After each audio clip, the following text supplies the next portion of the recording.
Assalamualaikum warahmatullahi wabarakatuh. Selamat pagi anak-anakku kelas 7. Alhamdulillah kita melanjutkan materi kita pada pagi hari ini ya. Sebelumnya mari berdoa terlebih dahulu.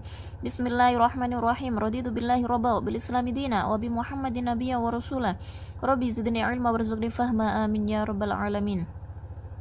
Lah untuk materi kita itu tentang perilaku sesuai norma dalam kehidupan sehari-hari. Nah, norma kesusilaan, norma kesopanan, dan norma hukum yang kemarin sudah Ibu jelaskan itu akan selaras apabila pelaksanaannya dilandasi dengan nilai ketuhanan yang Maha Esa. Jadi kalau melakukan norma, seluruh norma kalau pelaksanaannya dilandasi dengan nilai ketuhanan yang Maha Esa, maka norma itu akan selaras. Kalau tidak dilandasi dengan nilai ketuhanan yang Maha Esa, maka norma itu tidak selaras. Maka pentingnya keselarasan nilai ketuhanan untuk mewujudkan norma tersebut.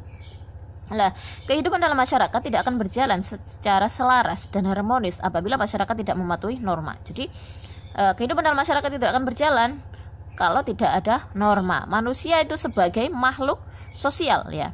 Anda sudah tahu ya, manusia itu adalah makhluk sosial. Artinya apa? Hidup dan berada di tengah masyarakat, sekaligus menjadi warga dan anggota masyarakat yang bersangkutan.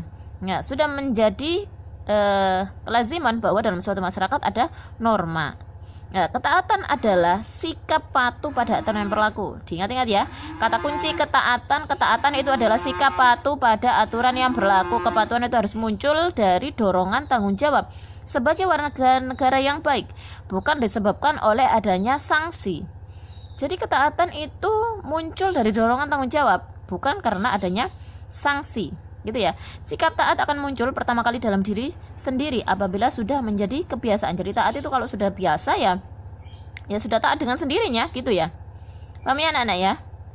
Kemudian sikap patuh itu akan muncul pertama kali ya apabila sudah ada kesadaran. Kesadaran apa? Kesadaran akan pentingnya, tujuannya, dan fungsinya norma dalam kehidupan. Dan sekaligus norma tersebut itu bisa mendorong seseorang terbiasa untuk mematuhi norma yang berlaku. Munculnya kesadaran diri untuk patuh pada norma dalam kehidupan masyarakat itu harus dibiasakan sejak dini. Jadi sejak kecil itu sudah dibiasakan untuk mematuhi norma. Contohnya, sikap dan budaya yang sudah ada itu contohnya adalah satu, budaya malu ya. Yaitu sikap malu jika melanggar aturan. Misalnya malu datang terlambat hadir di sekolah, kalau datang terlambat malu. Nah, itu adalah budaya malu. Kemudian ada lagi budaya tertib. Maksudnya apa? Membiasakan bersikap tertib dimanapun. Misalnya mengikuti antrian sesuai dengan nomor antrian. Kalau antriannya nomor 10 ya nomor 10, jangan menyelah gitu ya. Itu adalah budaya tertib. Tadi ada budaya malu, kemudian ada budaya tertib. Yang ketiga, budaya bersih. Budaya bersih itu maksudnya apa?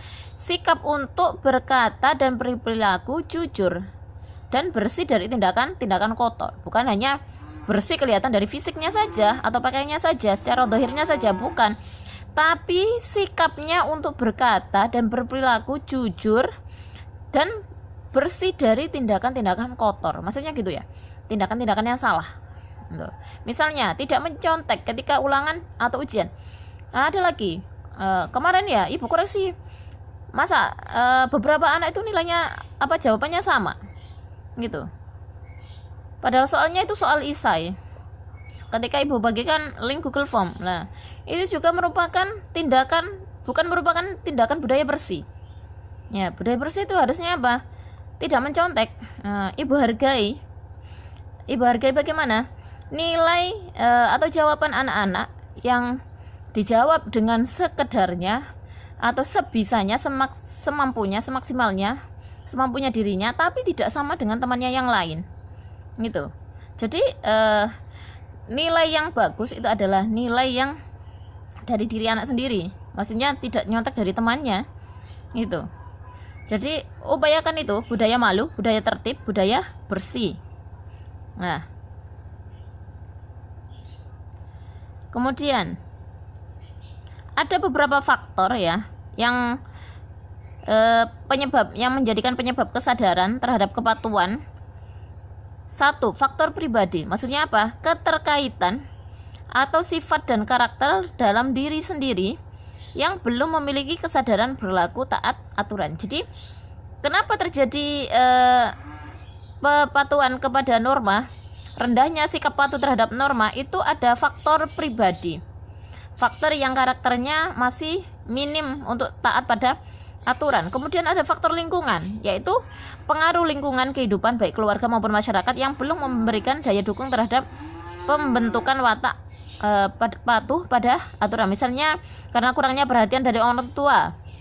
Kalau orang tuanya kurang perhatian, mungkin ya itu menjadi faktor penyebab kurangnya kepatuhan pada norma. Nah, itu adalah salah satu faktor lingkungan. Kemudian ada pergaulan dengan teman sebaya yang tingkah lakunya kurang baik.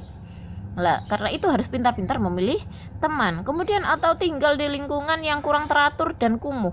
Itu juga bisa menyebabkan sulitnya untuk patuh pada aturan. Jadi ada faktor pribadi dan faktor lingkungan. Nah, dalam suatu kehidupan masyarakat itu ada yang namanya istilah ketua adat atau tokoh yang berpengaruh dalam masyarakat. Nah, pasti ada ya, dalam lingkungan kalian ada seorang tokoh ya, tokoh agama entah tokoh masyarakat. Nah, di situ ada suatu konsensus. Konsensus itu merupakan kesepakatan bersama ya. Kesepakatan bersama yang dibentuk oleh anggota masyarakat yang bermusyawarah dengan ataupun dengan pemungutan suara. Jadi gitu ya, sekelompok masyarakat mengadakan suatu kesepakatan atau yang dinamakan dengan konsensus untuk membuat suatu penetapan hukum atau norma yang berlaku dalam masyarakat tersebut. Nah, itu juga harus dipatuhi karena suatu konsensus itu sudah ditetapkan ya dalam suatu masyarakat. Nah gitu ya anak-anak, persiapkan UH untuk minggu depan. Ibu harap Ananda semuanya itu bersemangat ya, karena nilai UH itu sangat penting. Kalau nilai harinya kosong, tentu nilai akhirnya jadi kecil. Kalau nilai akhirnya kecil ya otomatis nilainya kurang dari KKM. Kalau kurang dari KKM ya otomatis nilai itu merah. Kalau merah terus, banyak yang merah, otomatis ya tidak naik kelas gitu ya. Ananda semuanya itu harus sadar ya, tugas itu penting ya.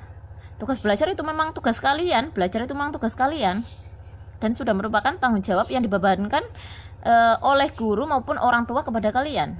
Jadi gitu. Tetap semangat belajar ya. Ibu harap anak-anak semuanya tetap sehat. Assalamualaikum warahmatullahi wabarakatuh.